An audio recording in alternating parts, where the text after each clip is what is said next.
Ndabaramukije mwese shuti banywanyi bacu mukunda kandi mugakurikira amakuru n'ibiganiro dutambutsa kuri chaîne yanyu ari no yacu ya Isange TV, chaîne ibashikiriza amakuru n'ibiganiro biba bigezweho kandi biba vyakura amatohoza mu bisata bitandukanye, haba muri politiki, mu nkino, mu ndero, mw'iperereza, mu gateka kazi na muntu, mwakunguye kure ndetse n'andi makuru yose aba ariko aravugwa hirya n'ino. Ndabahaye mwaramutse, abandi ndabahaye mwiriwe bivanye naho muherereye. Iri ni iteka n'umunezero ntangere bigusubira kubana namwe banywanyi bacu mukunda kandi mugakurikira amakuru n'ibiganiro tubandanya gushikiriza, amakuru n'ibiganiro biba bigezweho kandi biba vyakura amatohoza. Reka rero mbahe ikaze mu makuru yacu yo muri iki gitondo, amakuru abazindutse avugwa mu bisata bitandukanye, akaba ari amakuru rero araza agushimikira ku ngingo nkuru zikurikira. Nyuma yuko umukuru w'igihugu c'u Burundi Evariste Ndayishimiye yifatiye ku gahanga akavuga ko bamwe mu bihangange biri mu butegetsi mu Burundi ngo uzoshaka kumutembagaza ngo atazomwihanganira azoca amubogoza mbere y'abandi, intaya Evariste Ndayishimiye rero atanguye kuyishira mu bikorwa. Murabizi neza ko umushikiranganje wa mbere w'u Burundi Gervas Ndirakobuca kuri ubu ngubu atameraniye neza n'umukuru w'igihugu c'u Burundi Evariste Ndayishimiye, aho ndetse umukuru w'igihugu c'u Burundi Evariste Ndayishimiye yatanguye kwagiriza Gervas Ndirakobuca ngo ko nawe ari mu bashaka kugandagura umukuru w'igihugu, ndetse akanamwagiriza ko ashaka no kunyonora amatungo y'igihugu. Nimuje kandi ibi vyaha vyama bivyagirizwa abari muri ico kibanza. Murabizi neza ko ibi vyagirijwe uwo Gervas Ndirakobuca yasubiririye ariwe Arengiyome Bunyoni, aho yagirizwaga ko yashatse kugandagura umukuru w'igihugu. Si ivyo vyonyene kuko n'amatungo y'igihugu ngo yari yaramaze ayanyonora. Ibi byose rero nivyo yagirijwe bica bituma atabwa mu mvuto, ariko bikaboneka ko ngo hoba hari umugambi wateguwe hagati ya Evariste Ndayishimiye ndetse n'abari muri ico kibanza c'ubushikiranganji. Ariko amakuru aturuka ku rubuga ngo nuko umutamukanyi w'umukuru w'igihugu c'u Burundi Evariste Ndayishimiye ariwe Angeline Ndayishimiye ngo yatangaje ko ico kibanza c'umushikiranganje wa mbere w'u Burundi ngo kitazosubiramwo abajenehari, ahubwo amatwe dusumira avuga ko ngo hoba hagiye gushirwamo umukenyezi, ngo kubera ko ariwe umutambukanyi w'umukuru w'igihugu c'u Burundi azoza abasha kwifatira mu gahanga kandi akifatira ingingo, ngo kubera ko abajenehari baba bari muri ico kibanza bo batabasha kumvikana n'umutambukanyi w'umukuru w'igihugu. Nimuje kandi Gervas Ndirakobuca nawe yavuze ko atazokongera kubazwa ibijanye n'ibibazo bitandukanye na cane cane ibijanye n'igitoro, bivanye nuko umukuru w'igihugu c'u Burundi Evariste Ndayishimiye yashinze ntahe avuga ko ngo agiye kwifatira mu minwe ico kibazo kijanye n'igitoro ngaha mu Burundi. Ariko amakuru adusumira ndetse n'amakuru aturuka mu kinyegero avuga ko Evariste Ndayishimiye ngo mu kwifatira mu minwe ico kibazo c'igitoro ngo nawe ahubwo yaciye yinjira mu banyuruza cyangwa se mu barya ibiturire bivuye muri ico gisata kijanye n'igitoro nyene. Ariko bikaba rero byarakuruye icuka kibi hagati ya Evariste Ndayishimiye umukuru w'igihugu ndetse n'umushikiranganje wa mbere w'u Burundi Gervas Ndirakobuca. Ubwo Gervas Ndirakobuca yabazwaga ibijanye n'igitoro cyangwa se inyishu ku bijanye n'igitoro, yababariye ko ico gisata atakijejwe, ngo bagomba kuzoza barabaza abajejwe ico gisata. Nimuje kandi umukuru w'igihugu c'u Burundi Evariste Ndayishimiye afise ubwoba ko Gervas Ndirakobuca ngo mu gihe yazokwitoza mu kibanza c'umukuru w'igihugu vyanka bikunda ngashobora kuzotorwa bivanye nuko abanyagihugu bamunezererwa.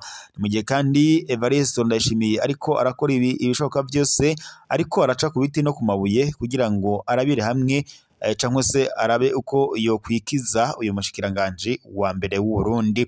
Mu minsi iheze hari amakuru twahawe n'amasoko yacu avuga ko yashizwe mu mabanga y'abakenguza amateka, ariko abahinga mu vya politiki ngaha mu karere k'ibiyaga binini mu kiganiro twagiranye batubariye ko ngo ari uburyo bwiza Evariste Ndayishimiye ariko arakoresha kugira ngo yikure uyu Gervas Ndirakobuca, ngo amushire kuri ya politiki, ngo bitazomworohera kwitoza mu kibanza c'umukuru w'igihugu, ngo kubera ko azoshika muri 2027 ngo atakibashije cyangwa se atakibasha kwitoza mu kibanza c'umukuru w'igihugu, nk'uko amakuru twahawe n'amasoko yacu na cane aba bahinga mu vya politiki babidushikirije. Kuri ubu rero amakuru azindutse ku rubuga nuko amatwi dusumira Evariste Ndayishimiye yaba asezereye mu mabanga Gervas Ndirakobuca mu bushikiranganje, ndetse anamuhaye ikete yo kumusezerera amubarira ko ngo arambiwe kubona inyifato ya Gervas Ndirakobuca. Gervas Ndirakobuca rero kuri ubu ngubu ivyiwe biraheze, arakombowe, ariko biriko biranuganurwa ko bagiye gushirwamo umukenyezi ngo bivanye nuko abajenerali ngo gufata ingingo cyangwa se ngo kubifatira ku gahanga bitagikunda nkuko amakuru aturuka ku rubuga abishikiriza. Reka akandi itunyarukire mu ntara zitandukanye turabira hamwe amakuru nayo azindutse ahavugwa.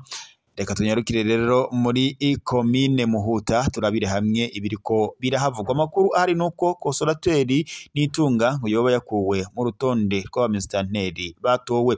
Iyi ni inkuru izindutse ivugwa cyane muri komine Muhuta mu ntara nshasha ya Bujumbura.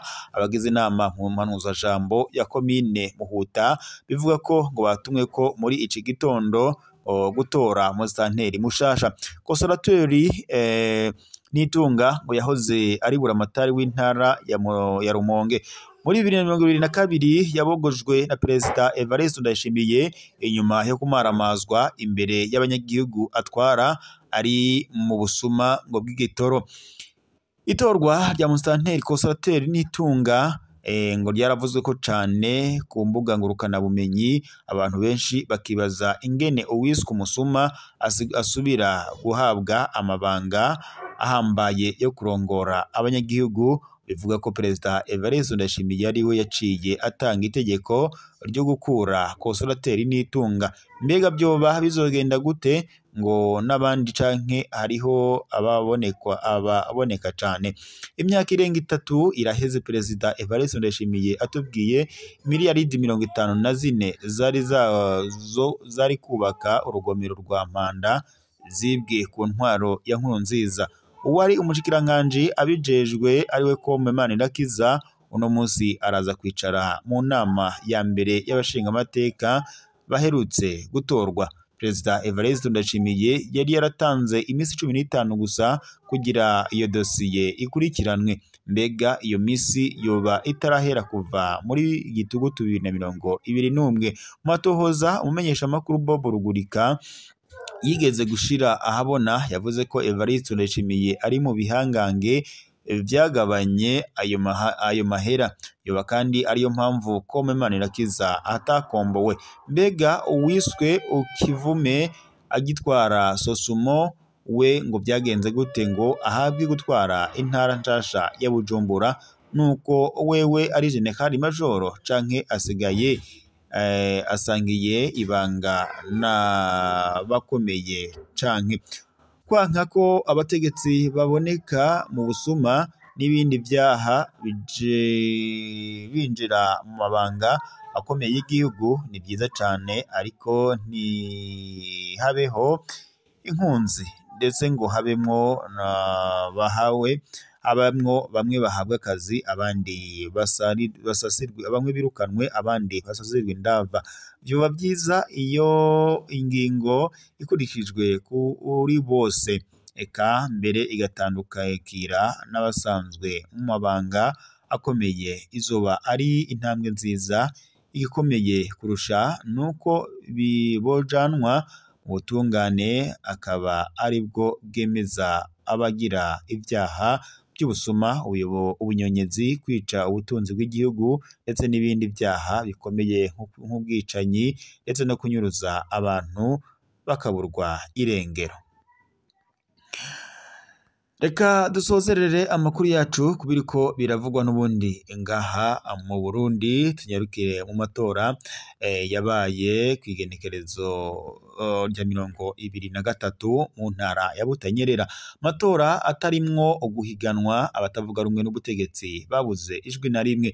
Ngozi ku 2023 mu kakaro y'umwaka, amatora y'abakenguza amateka yatunganijwe kuri uwa gatatu mu ntara nshasha ya Butanyerera mu buraruko bw'u Burundi. Yatsinzwe n'umugambwe CNDD-FDD, bikemezwa ko umugambwe uri ku butegetsi ugiye kwisangiza urubuga rwa politike. Kubw'ibiharuro byatangajwe n'inzego, ariko rwahawe n'amasoko mu baturage, amatora umukandida w'umuhutu wa CNDD-FDD yaronse amajwi 200 kuri 201, umututsi ariko ku rutonde rumwe nawe aronka 201 kuri 201, no kuvuga ko yatowe n'abari bitavye amatora bose nta jwi na rimwe ryabaye ipfa gusa. Iyindi migambwe yahiganwe muri ayo matora nka Iprona, CNL nta jwi na rimwe yarose. Ivyo bikerekana ko ata numwe yahiganwa n'umugambwe uri ku butegetsi kandi ko hategerezwa kuboneka imigambwe myinshi kubwa beshi mu babikurikiranira hafi. Amatora yabereye ku mugwa mukuru w'intara ya Ngozi kuva isaha 12 z'igitondo, abatora bakaba bari baje bava mu makomine yose ya Butanyerera nkuko ibwirizwa shingiro ribitegekanya. Buri ntara itegerezwa gutora abakenguza amateka babiri, umwe ava mu bwoko bumwe undi akava mu bundi. Umugwi wa Diocese uharanira amahoro Kodipe wari muri ico kibanza nk'indorerezi uvuga ko amatora yabaye mu mutekano ntangere atangorane nimwe yibonekeje ikomeye. Umukuru wa CEPI Butanyerera Desire Minani yashimye urugero abatora bitavye ko ayo matora, akaba ndetse yatangaje ko ayandi matora azobandanya hakurikijwe ikirangamisi nkuko yabishikirize mu makuru yadushikirije canke se mu kiyago twagiranye. Reka rero mbashimire mwese mwari kumwe natwe makuru tuko tubashikiriza aya kanya tuyasozere ngaha, turaza gusubira makuru araza kuba agezweko.